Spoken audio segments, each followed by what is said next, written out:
Hello student. आज हम लोग पढ़ेंगे सूरज छाप टॉर्च, जो हम लोग पिछले क्लास में पढ़े थे। सूरज छाप टॉर्च की मैं सारांश में व्याख्या बता दी, सारांश में उसका निचोड़ बता दिया था मैंने। आज हम लोग उसके कुछ प्रश्न उत्तर कर लेते हैं, ठीक है, जिससे कि आप लोगों का पूरा जो कॉन्सेप्ट है वो क्लियर हो जाएगा। तो सूरज छाप टॉर्च कहने में क्या व्यंग है, लेखक क्या व्यंग करता है। सूरज छाप टॉर्च, जैसे कि हम सभी जानते हैं कि सूर्य से हमें रोशनी मिलती है। इसी प्रकार से जब सूर्य रोशनी देता है तो सूरज छाप टॉर्च मतलब टॉर्च भी रोशनी प्रदान करेगा। ये चीज़ यहाँ लेखक बताने का प्रयास कर रहे हैं, व्यंग कर रहे हैं कि कोई टॉर्च सूरज की बराबरी तो नहीं कर सकता, मगर टॉर्च बेचने के लिए लोग अपना अच्छा नाम जरूर जुगाड़ करते हैं। इसीलिए वो दोस्त ने, इसका मित्र जो था, वो एक जो टॉर्च बेचा करता था, अपने टॉर्च का नाम सूरज छाप टॉर्च रख दिया, इसलिए कि वो सूर्य से उसकी तुलना कर रहा है कि जिस प्रकार से सूर्य की रोशनी में हमें सब कुछ साफ साफ नज़र आता है, उसी प्रकार से इस टॉर्च से भी सब कुछ साफ साफ नज़र आएगा। और इसीलिए लोग अंधेरे में जिस चीज़ को, यदि रस्सी को भी सांप कह देते हैं, और यदि सांप के पैर पर पैर पड़ जाता है तो सांप उससे उल्टा आकर के डंक मार देगा, तो लोगों की मृत्यु भी हो सकती है। इस तरह से वो अपने टॉर्च को बेचने के लिए वो तरह तरह के भाषा का शब्दों का प्रयोग करता है। और दूसरा जो दोस्त था उसका, उन्होंने वो भी आध्यात्मिक टॉर्च जो बेच रहा था, उसका नाम रखता है साधना मंदिर, कि साधना मंदिर में आइए और अपने जो अंदर अंधकार है उसको दूर कीजिए। ये साधना मंदिर का आध्यात्मिक ये मंदिर के नाम पर उसको वो कहता है। तो दोनों दोस्त जो थे वो अपना टॉर्च ही बेच रहे थे, लेकिन दोनों के जो बेचने का ढंग था वो अलग अलग था। एक बकायदा टॉर्च बेच रहा था और दूसरा आध्यात्मिक टॉर्च बेचा करता था। तो ये दोनों ने अपना अपना नाम अलग अलग कर दिया था। कंपनी, दोनों की कंपनी के नाम है जो बड़े बड़े दावे करते हैं, जो दावे दुनिया भर के दावे कर रहे थे दोनों। इसलिए इसमें जो नाम है टॉर्च, सूरज छाप टॉर्च, ये व्यंग प्रदर्शित करता है। दूसरा जो प्रश्न है वो 5 साल बाद दोनों दोस्त की मुलाकात किन परिस्थितियों में और कहाँ होती है। तो जैसे कि एक मैदान में दोनों ने प्रतिज्ञा की थी कि 5 साल के बाद हम दोनों दोस्त यहाँ पर मिलेंगे।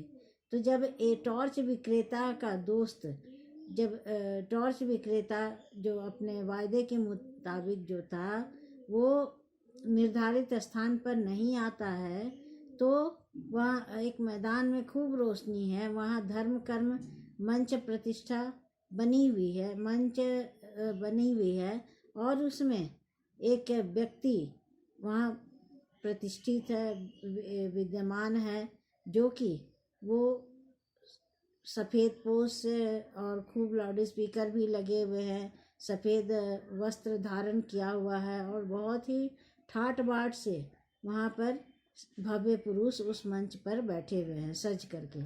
वो खूब पुष्ट है, अर्थात उनके शरीर से कोई लंबी, मतलब एकदम एक चमक निकल रही है, और संवारी भी लंबी दाढ़ी और पीठ पर लहराते लंबे केस हैं। वह गुरु गंभीर वाणी में प्रवचन भी कर रहा है।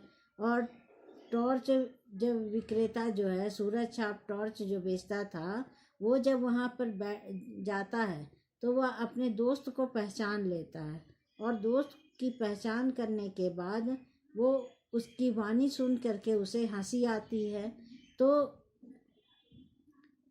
वो समझ जाता है कि ये तो मेरा दोस्त ही है, और ये पूरा आडंबर है, आडंबरी में ये जीवन जी रहा है।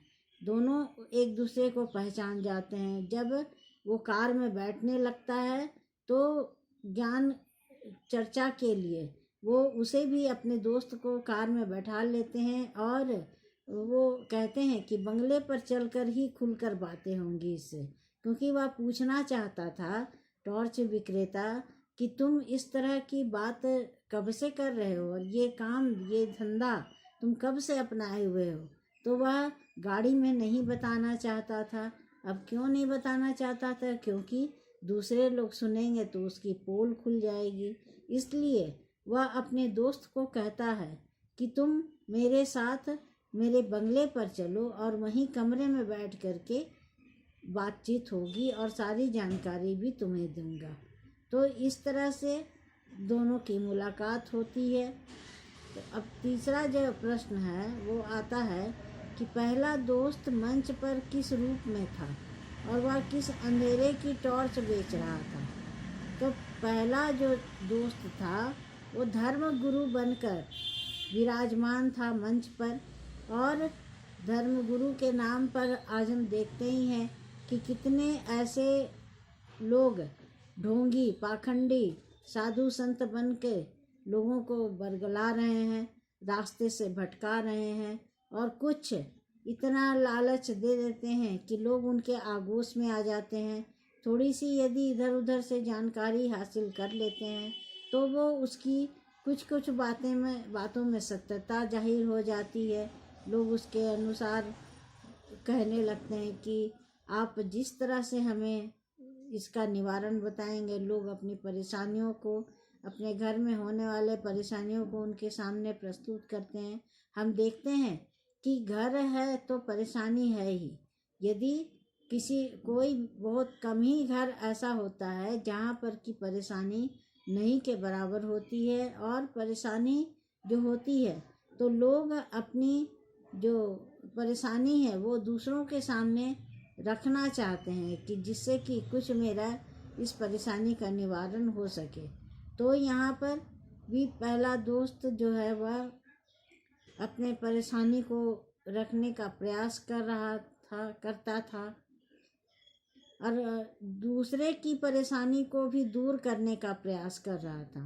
वो साधना मंदिर में बुला करके अपनी, जैसे कि लोगों में जो झूठ फरेब होता है वो बाहर में खुल करके नहीं बताते। वो साधना मंदिर में एक बुझी हुई ज्योति को जलाने का आह्वान कर रहा था, अर्थात एक अपना जो उनका बंधा बंधाया कमरा होता है उसमें वो लोगों को तरह तरह की चीज़ें दे करके और फिर बुलावा दे करके वो अपने आस पड़ोस के लोगों को बुलाता है और कुछ कुछ बातें उन्हें बताता है कि इस तरह से करने से जीवन में ये खुशियाँ आएंगी, उस तरह से करने से जीवन में वो खुशियाँ आएंगी। इसलिए आप उनके बुलावे में ना जा करके बुलावे में ना जाएं। और ये बताने का प्रयास कर रहा है लेखक कि ये जो आज संसार में धर्मगुरु बन करके लोग इतना लोगों को बरगला रहे हैं, समय रास्ते से भटकाने का प्रयास कर रहे हैं, इस कहानी के माध्यम से लेखक बताना चाहता है कि वो उसके धर्म जो आड़ में ना पड़े और अपने विवेक से काम लें। तो यहाँ पर लेखक वो बता रहा है। ठीक है, आज इतना ही, कल दूसरे दिन।